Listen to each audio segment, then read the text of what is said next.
Watching my mom slowly disappear from this earth was one of the hardest things I've ever had to go through in my life.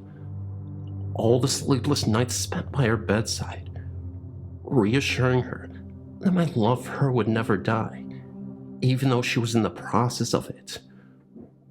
Words cannot even begin to describe what it felt to be in that hospital, watching her soul slowly slip away from her body. And it was in those dying moments when I was finally able to process what took so many years to fully comprehend. That she was love, and I never truly knew what I had. For the years before I lost her, I'd often wonder what love was exactly. Was it just a figment of my imagination? Was it this elusive ghost that its presence I'd never be able to feel? It was nowhere to be seen. Even if I did see it, would my eyes even believe it? That's it. That's the line. Love to me was a ghost.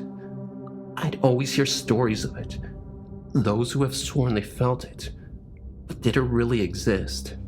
The loss of my mother changed all of that, because love is watching someone die.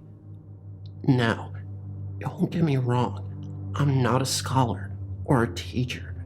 In fact, I'd say I'm pretty dim-witted, but that was the journey I took to reach the stellar conclusion. It's just a shame that it came at a time when I was at my weakest and most vulnerable stage. But as they say, hindsight is 20/20. It's just that I had learned so much from the grieving process that I was finally able to piece together the puzzle. Since Mom left, I also began to realize something else. That love returns to comfort, even in the paranormal. Funny, I'm a skeptic, and I've always been. But there were a few moments after my mom's passing that I really began to realize that she really didn't leave me. I'm writing these ghost events because I want people to know their souls do live on even after death. Because what happened to me was true evidence that the afterlife is so very real. Sure, we never know for certain, but I hope after reading my story, you will be more convinced that there is another dimension where people travel to. My son had never met my mom before. In fact, she passed away years before he had a chance to. But yet, from an early age, he started having these visitations that I always used to dismiss as just a kid's imagination. At first, it was always just things he'd hear at night, like a faint humming in his bedroom, and the sounds of a woman's voice. My son was 12 at the time, but he always insisted that there was someone else living in the bedroom with him. Then, my son would start to tell me that there was an old lady living in his closet. After a while, it really got to be too much for him, and he started to refuse sleeping in his room. He insisted every time, and I refused to believe that there was a woman's eyes just showing up in the closet. It wasn't a comfortable feeling to him, because he felt this woman's energy as something truly demonic, as in it wasn't just watching, but almost waiting for something. Dad, he'd say, there's an old lady that wants to possess my soul. The more events that he swore happened, the more I started to grow concerned after dismissing it before. As a concerned parent, my initial thoughts were not that he was seeing a ghost, but that he was having a mental breakdown. Maybe my son was going through an episode of psychosis and even developing schizophrenia. So I went to get him a psychological evaluation, and oddly enough, all tests came back fine. There really wasn't anything going on with him. He still maintained that there was something in his room, so it was time for me to trade rooms with him to see what he was on about. I have to mention, though, that nothing else was going on in my house. until this happened. This is also part of the reason why I'd always dismiss my son and think it was an imagination.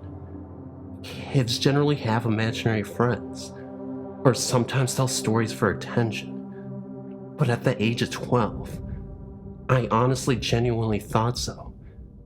After a while though, that narrative ended up dissolving, and something else took its place, that possibly something paranormal was going on, and that was what I was trying to find out. I ended up sleeping in my son's room for about a month, and for the first couple of weeks, there were no signs of activity anywhere in the room. It actually felt a bit peaceful. The odd thing was, when I finally felt something in the room, I really felt it to an extreme. It was like it hit me like a ton of bricks, and I wasn't able to shake the feeling off at all. It was almost like having the flu. I started to feel weak and uneasy, and for a few days, I felt this pressure on my chest, as if something was sitting on me, and I felt like I couldn't breathe. The scariest moment came a few days after Valentine's Day. I was sleeping in my son's room, late at night, when I felt as if someone was breathing on my face. I then awoke, and I literally saw the closet door open completely and slowly. Luckily, I didn't see anything, but it did alarm me to the point in which I began to believe my son a little more. Maybe not about an old lady, as he said, but that something unkind was living in this room. I still kept sleeping in there until a few months later, when I had to call a priest into the room to bless it, and had a medium come over as well. When I was always a completely level-headed person, who always stayed composed, I would lash out at my brother and my sister when they were over, and one day I got into a verbal altercation that I didn't even remember having with my sister. I threw her up against a wall and told her that she needed to fear me and kept threatening her. I then went to sleep. It was about 8 p.m. and woke up, and my sister had told me what I did, and I was completely unaware. When I woke up, I really had no memory of that happening. I just remember blacking out and waking up in a bed a couple hours later. She told me what I did, and I apologized to her immediately. That's when she said that you need to get a medium and a priest in here. There is something sinister living in your home, and it's not safe for your son to be living here. So a priest came in and blessed the home, and so did the medium. I told the medium about my son and what he experienced, and everything that happened to me. The medium came to the conclusion that the woman in the closet was actually a fallen angel who was trying to possess me. I told her that maybe it was my mom in the closet, but she rejected the idea. The old woman in the closet, her theory, was appearing as my mom, because that's what fallen angels or demons do. They deceive and trick. After all that, nothing happened. It was quite peaceful, and my son and I had never experienced anything else. I really wonder why this fallen angel decided to appear in our home. Was she feeding off the negative energy of the morning of my mother? Maybe my mother was there to protect me. Who knows?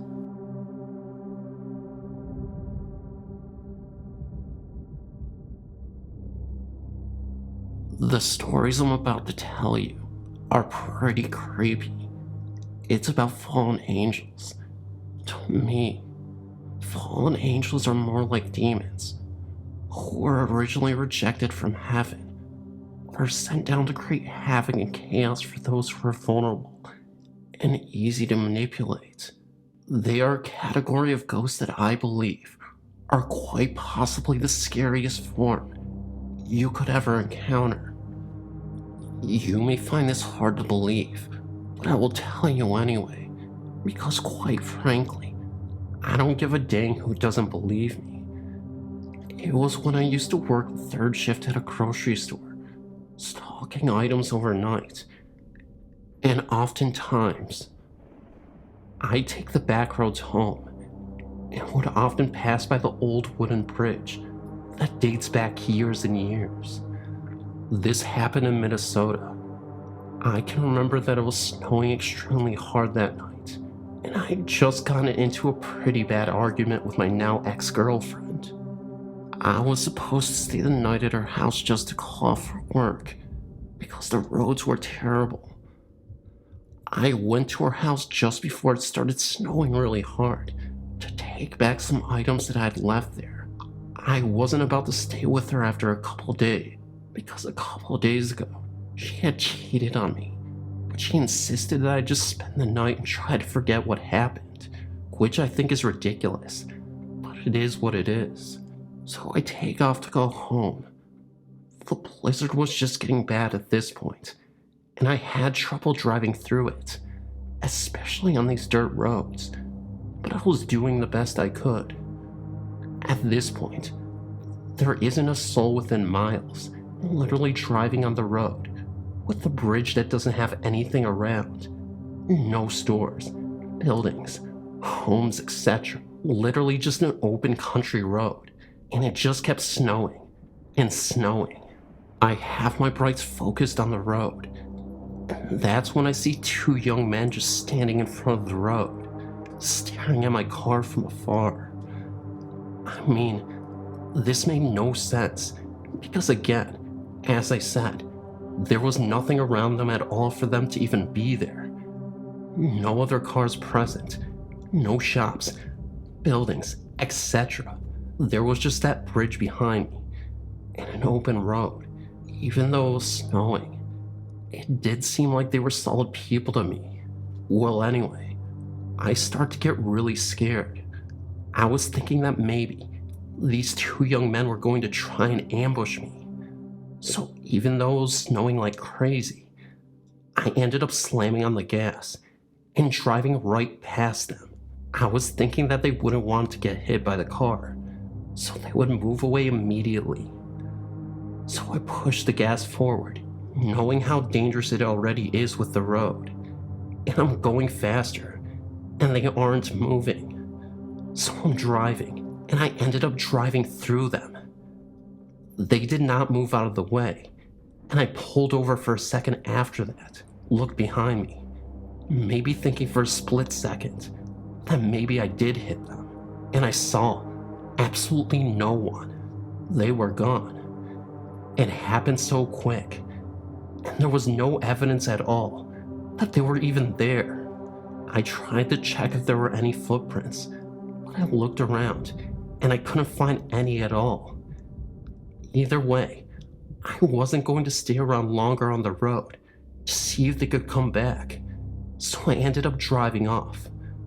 The weird thing was, as I was looking at my gas tank, I was nearly running on empty. Before I even left my ex, my tank had full gas. There's no way that in the 15 minutes that I drove from my ex's house to my own house, that it would take almost all my gas to get there. It just doesn't add up, even with the blizzard going on. The crazy part was, when I got home, I went to sleep, and the next day, my ex had called me. She was frantic. She said that she felt like someone was breaking into her house last night. She said she kept seeing shadows right outside her back door, moving back and forth in the middle of the night. Big shadows that made it seem that whatever was trying to break in was at least 7 feet tall. But it really made no sense, because why would someone do that in the middle of a blizzard? I told her my own story about what had happened to me, and she suggested that I spend the night with her, just to keep her safe. So for the next few days, even if I was apprehensive about it, I stayed at her house. I would simply just go to work from her house every night and come back, but nothing would happen. That was until I came back on the 4th night I was staying there, and she had told me something really weird had happened. I told her what, and she said that when she was sleeping in her room, she told me that she saw a shadow figure with wings just standing in the hallway at night. She told me she heard a loud noise in the hallway, got up, opened the door, and at the end of the hallway, that's where she saw it. It then moved away pretty quickly and disappeared. Knowing what happened to me before, I didn't call her crazy or think she was imagining things. I believed her, and that's where the stories end. This is why I bring up the fallen angel theory, because I believe that because of the cheating, the winter storm, and all the anger and bad energy floating around, I believe that this fallen angel appeared to make things even worse. It almost seemed like it wanted something bad to happen to us, but nothing really did. Again, I know this is hard to believe, but after you've truly witnessed something like this, maybe you change your mind. Whatever the case, it was creepy, and I have my own thoughts and beliefs about what was going on here. This is a story in which I'm not entirely sure if it was sleep paralysis or something much more sinister, but it is pretty terrifying. Fallen angel ghost encounters, you decide for yourself. In 1985, 3 friends and I moved to our first home outside of the dorms at Oregon College in Eugene, Oregon.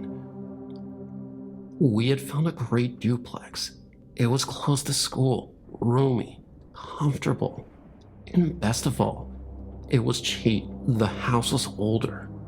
Downstairs there were 3 rooms, a door to the basement, and stairways in the front and the back of the home, leading to 3 bedrooms and a bath upstairs.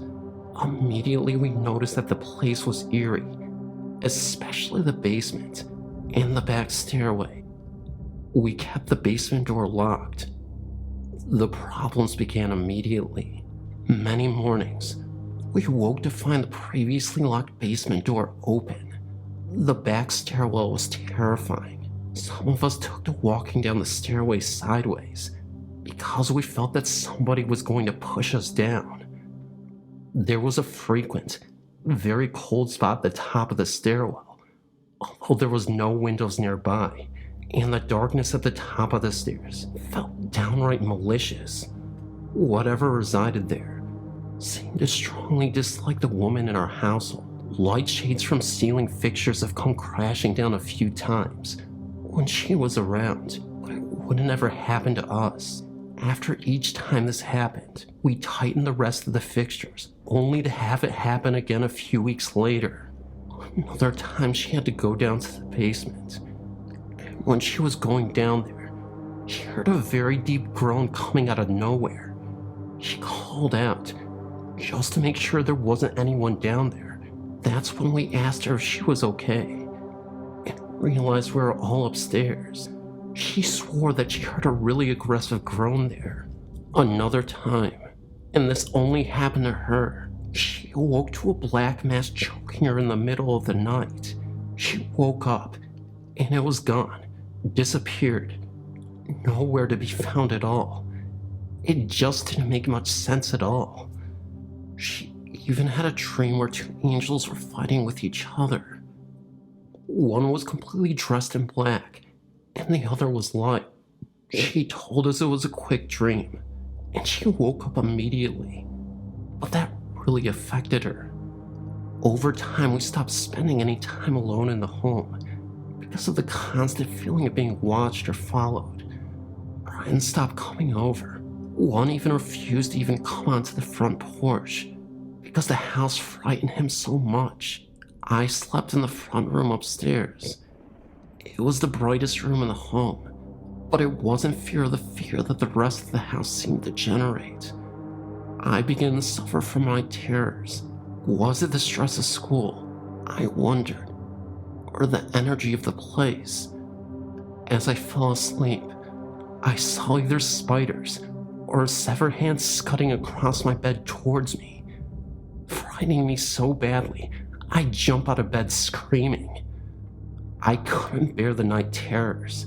After some research, I decided to bless my room using salt and holy water.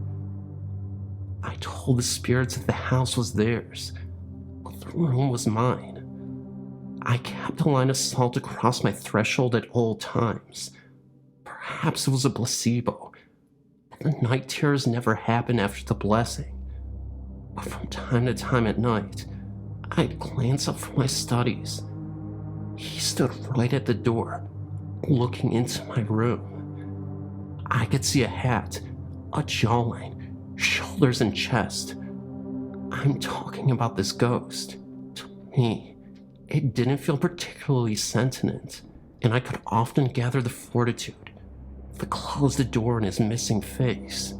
It was this figure, maybe, that had been terrorizing the woman before, but it just felt unusual. This is why I believe it to be a fallen angel ghost. Everything just seemed to add up this way, because it was a very bad energy and experience that couldn't be lifted for a very long time. We've lived in this home for 2 very frightening years. I've experienced some ghostly places since, but I've never since had night terrors. I don't know whether the house is still standing or what experiences other tenants have had.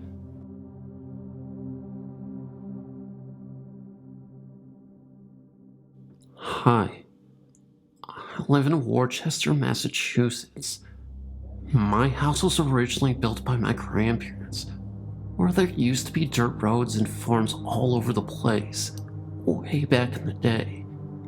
It's been here for at least 40 plus years, and on some occasions when I'm home alone, I feel a presence, particularly in my mother's bedroom. This only happens sometimes.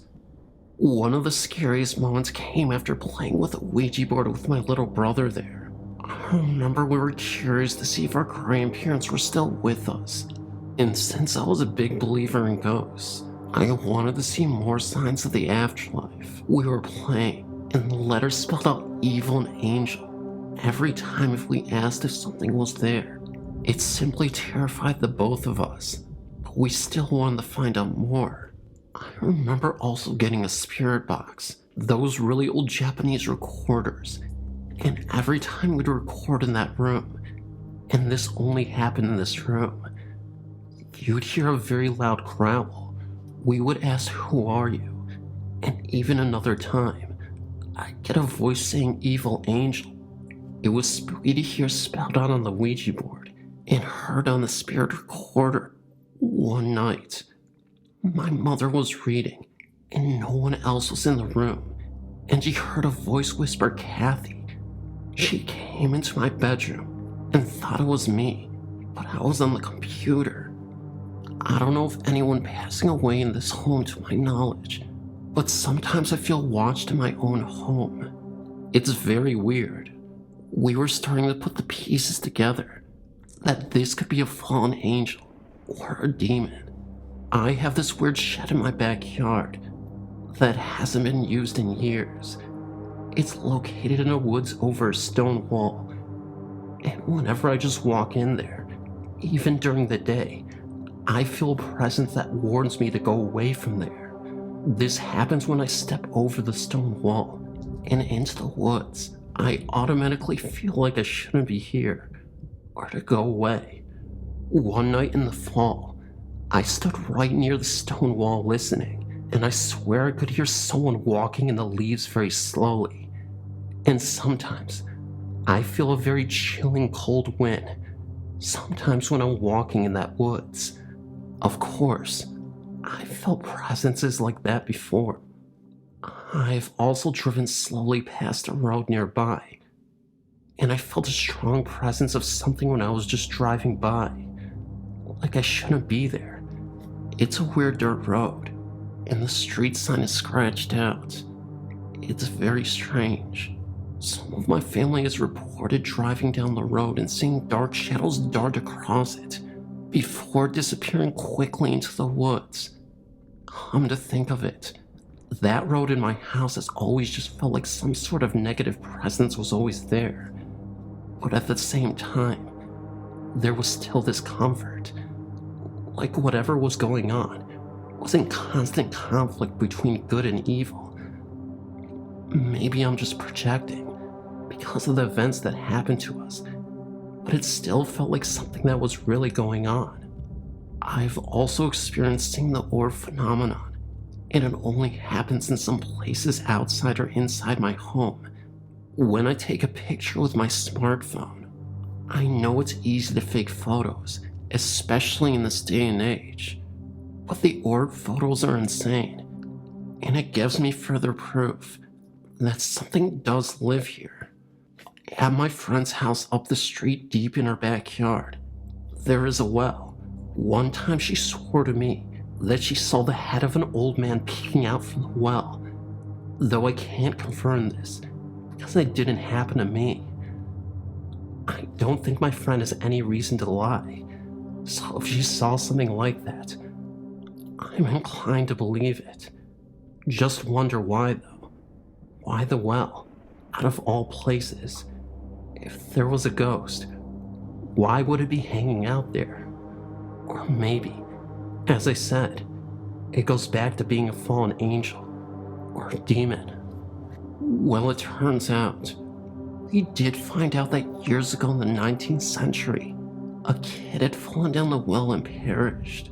I know I heard about this happening before in another place in Massachusetts that has had a history of bad hauntings, but I just find it fascinating that it also happened in this well too.